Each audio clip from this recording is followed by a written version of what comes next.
Hey guys, this is Red and Blue, and today we're not going to be talking about PSG. I've actually been hesitating about doing this video for a few days now, but ultimately, I've done like videos on what's going on in world football beyond PSG a few times, and I think like candidly, what's happening in Chelsea is just like too big to not talk about. So I know like I actually have quite a few Chelsea fans who are watching this channel since the Club World Cup. I remember like after the World Cup final, getting absolutely flamed on my review of the game. But so I still want to do it because I think, yeah, like I said, it's just too big not to talk about. And honestly, like there's quite a few things which actually tie it back to French football, if not PSG directly. And so, I'm offering my perspective. Obviously, I'm not a Chelsea fan. I don't follow it super closely. So there's definitely limitations to what I say. But yeah, just wanted to chat about it. So what happened is that a few days ago, coach of Chelsea for a year and a half, Maresca, got fired following a string of disappointing results in December. But concluding a year and a half, which honestly, from my perspective, and that's where, Chelsea fan, obviously, like feel free to chime in the comments. I would say was quite positive for the club. And, I think coming out of the Club World Cup, for me, my perspective was that this Chelsea team, with a lot of young players, with a lot of obviously like players coming in, and moving into the squad, was really setting itself up as a potential long-term rival for PSG. And that they had the players. It looked like they had the manager right after the World Cup final, to yeah, really set themselves up as another like powerhouse of English football. Obviously, English football being so competitive, it's hard to be just dominant in England. But Chelsea had won a European Cup, a European Conference Cup last year, had won the Club World Cup, had qualified for the Champions League, and this season is still in the Champions League qualifying race. Is still in the Champions League qualifying spots.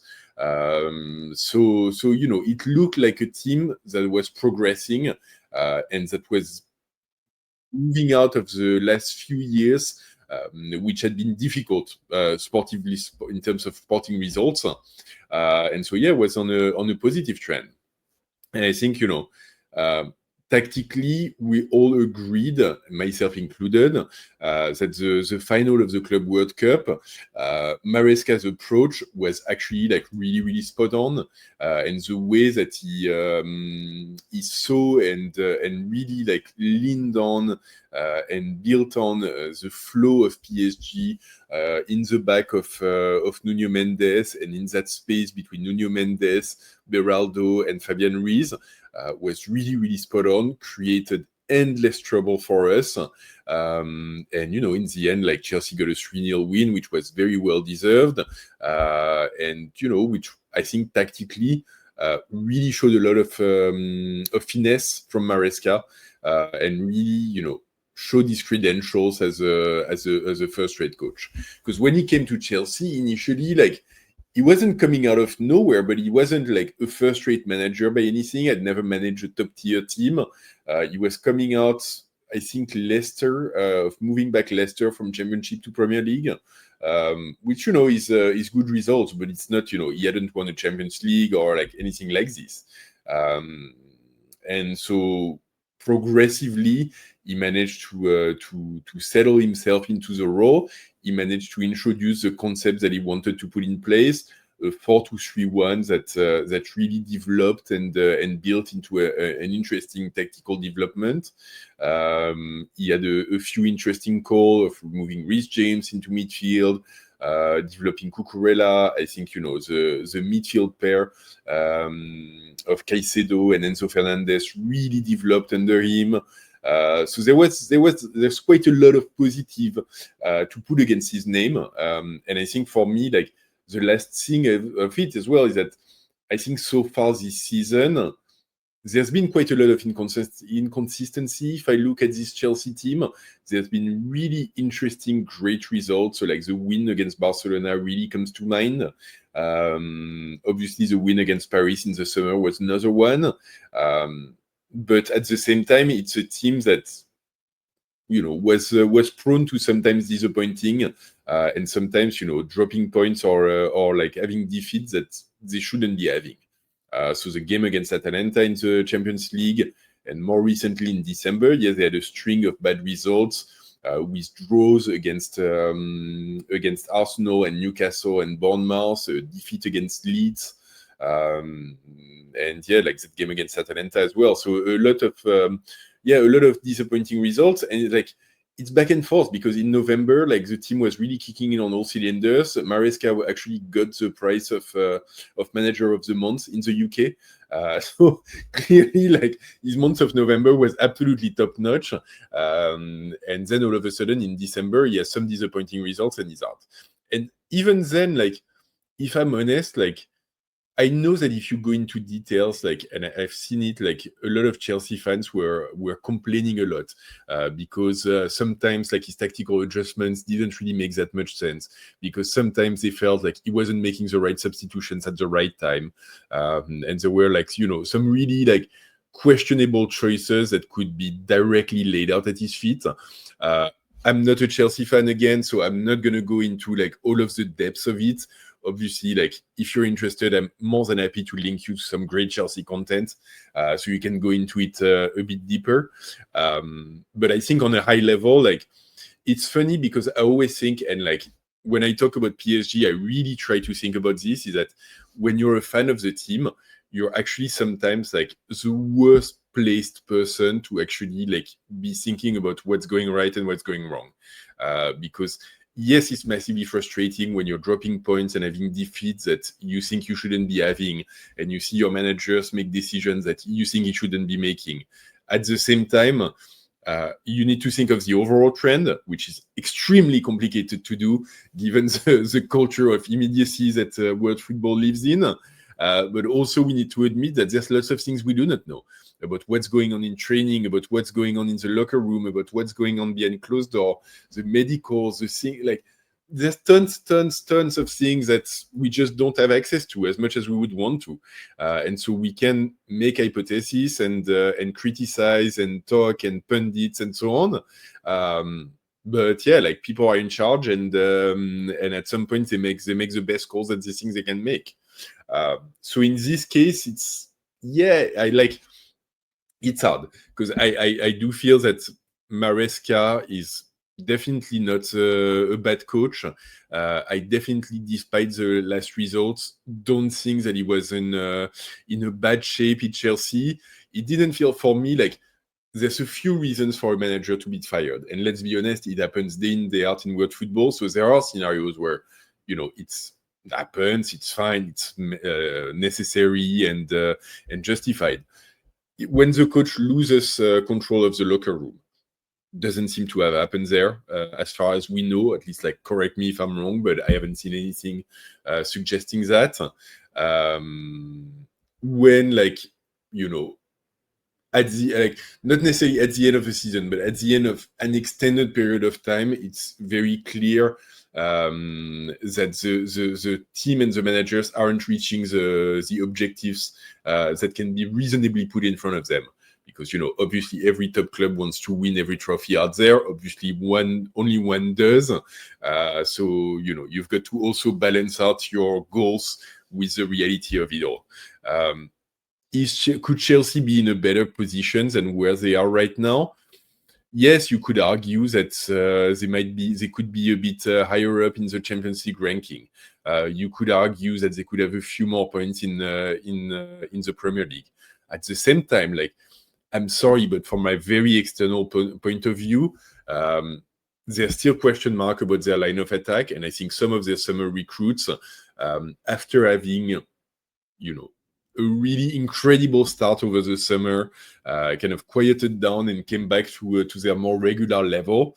And then in defense, like, I'm sorry, but like, despite what we've seen them do on occasion. There's still question mark around their central defense. There's still question mark about the goalkeeper. They've got a world-class midfield, and probably at this point, like, you can very well argue that Chelsea has the best midfield in the Premier League, if not in the world. But they do still have gaps in other parts of the team. And, for all of the talent of an Estevao, he's still very young. For all of the talent of a Cole Palmer, he's still inconsistent and has been injured a lot. And for all of the talent of a Cucurella, like, he cannot do the work of 4 defenders on his own. So that's the reality of it. And so ultimately, like, could Chelsea be doing better in the competitions that they're taking part of? Yes, maybe they could, but also, like, they're not far off the pace either. So it's rough to use that to justify firing a manager. And so at the end of the day, for me, like, what makes it even worse, and I think that's where, like, the French part comes into play, is that in France, everyone is talking about Liam Rosenior of Strasbourg making the move and taking over Chelsea. And honestly, like, Strasbourg has been doing superbly well, like, really incredibly for the last year and a half under Rosenior. They've exceeded every expectations. He's managed as a coach to really, like, get the most out of very young squads. Right now, I think they're 5th in Ligue 1, and they're on top of the group stage of the European Conference League. So it's great results for a team like Strasbourg. At the same time, they do have a good squad. I mean, they do have great players, and yes, like, a lot of them are young, and yes, some of them are actually, like, disappointing versus where we thought they would be. But I think overall, if I compare to other squads in Ligue 1, yeah, I mean, they're 5th, they're not first. Like, Lens is first at the moment, so it's not like it's impossible for with, like, all due respect and tremendous amount of it, actually, like, second tier teams to get on top of Ligue 1 right now. And they haven't done that. The game against PSG that we played in the Parc des Princes was great and really entertaining to watch and really interesting from a tactical and technical perspective. But honestly, like, we lost against Marseille, like, and I feel like, some other games have challenged us more in a way. So kudos to him, but I don't really see what you get from changing and replacing Maresca with Liam Rosenior at this point. Honestly, like, I don't think you're getting a better coach. And so if that's what's on the table, and I've seen the other options, honestly, like, even if it's not Liam Rosenior, it doesn't look like they're going to get a top-tier coach. We're talking about the guy from Crystal Palace, who's doing great, but, like, not a top-tier coach. Talking about Xavi, who used to be in Barcelona, and, like, ultimately after Barcelona, like, no one really wanted him. So, like, we're not really talking about, not even a Luis Enrique or a Guardiola or a Klopp or a Zidane or whatever. Like, we're not talking about this caliber of coach. And I think, like, a team like Chelsea, if they get rid of Maresca at this point after having won trophy, being in a good position in the league and the Champions League and so on, either you do it to take a step up, or you're doing it for other reasons, which then I have issues with, because that's what it looks like, and it looks like the real reasons are not about football. They're about a football club that's not really concerned about football. And that's where, for the Chelsea fans, if you're a Chelsea fan, and even for, like, people who watch football, who enjoy football and so on, I'm sorry, even for me as a PSG fan, like, I want my rematch against Chelsea. I want to, like, beat Chelsea fair and square. I do feel I'm more than confident that we've got the team and squad and so on for it. I don't need Chelsea to shoot themselves in the foot before it happens. And yes, this is what it looks like. It looks like a board who cannot take a coach with its own opinion, who cannot, like, do not want to give away control in terms of the direction of the club and the way things should go. And it looks like a club and a board and a management that's less concerned about football results and more concerned about trading players and bringing young talents and selling them at a profit and shuffling players between Strasbourg and Chelsea and coaches and so on. And even in that context, I'm not like, given what he's been doing, I'm not sure you're going in the right you're going in the right direction by moving out Maresca and moving in with Liam Rosenior. Done great work with young folks, but I'm sorry, like Valentin Barco in Strasbourg, it's not the same as managing Estevao in Chelsea. It's not the same. And hopefully for everyone, he will, like, if he gets the job, he will do great and he will succeed. Um, but I really struggle to see the logic of it all.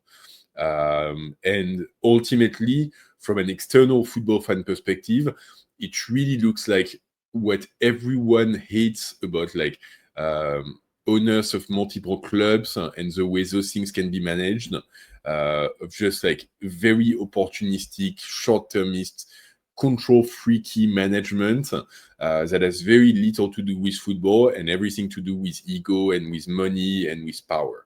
And if that's what you want out of football, that's great. But I suspect that very, very, very few football fans in Chelsea and in other teams who are actually here for that sort of things. So tough times in Chelsea. I don't know if it's gonna last. Like I said, hopefully, like, everything works out for the best. Because Chelsea definitely has the squad to be competing at the highest level, and they do have some great players. And it'd be a shame to see them suffer and not be able to give their best just because of what's happening around them. But yeah, it is what it is. So we'll see. For now, this is what I had for you guys. I think, like, chaos in Chelsea, and like, yeah, self-imposed chaos as well. Like, what a shame. For all, yeah, like, I don't, like, once again, I don't watch it every week. I don't, like, it's not one of my top teams or anything. Obviously, I looked at it for afar because Premier League is always something you're going to keep an eye on as a football fan.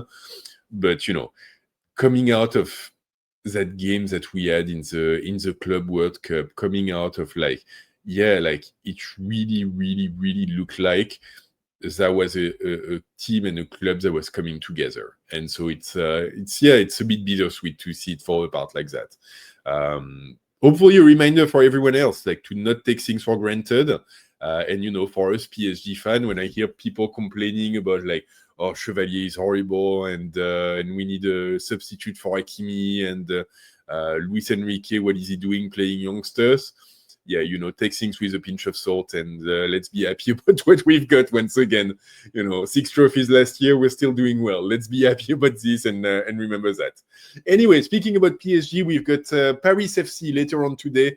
So that's going to be an interesting game. That's going to be my next video tomorrow. We'll do a debrief of that game.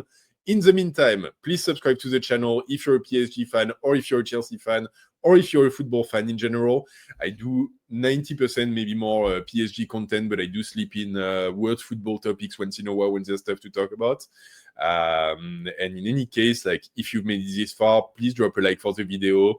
Please drop a comment with your thoughts on this Maresca move and what you think of it. And in the meantime, whether it's in London, but tonight in Paris, ici c'est Paris!